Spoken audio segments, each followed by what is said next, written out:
ஜல்லிக்கட்டு இதை ஒரு விளையாட்டா தயவுசெய்து யாரும் பார்க்கக்கூடாது. இது தமிழர்களுடைய கலாச்சாரம்.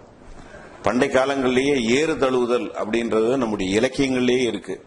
இன்னும் சொல்ல போனால் பல நூற்றாண்டுகளுக்கு முன்பாக மணமகன் தேர்வே இப்படிதான் நடந்தது.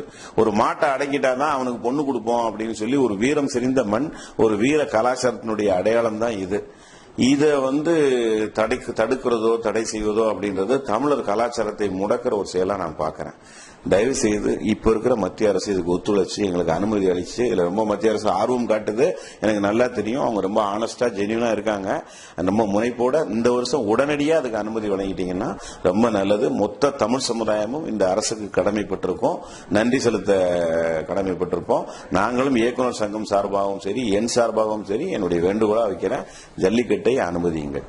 இந்த ஜல்லிக்கட்டை அனுமதிப்பதற்காக தமிழக பாஜக, குறிப்பாக மத்திய அமைச்சர் திரு பொன் ராதாகிருஷ்ணன் அவர்கள் பெரும் முயற்சி எடுத்துட்டு வர்றாரு.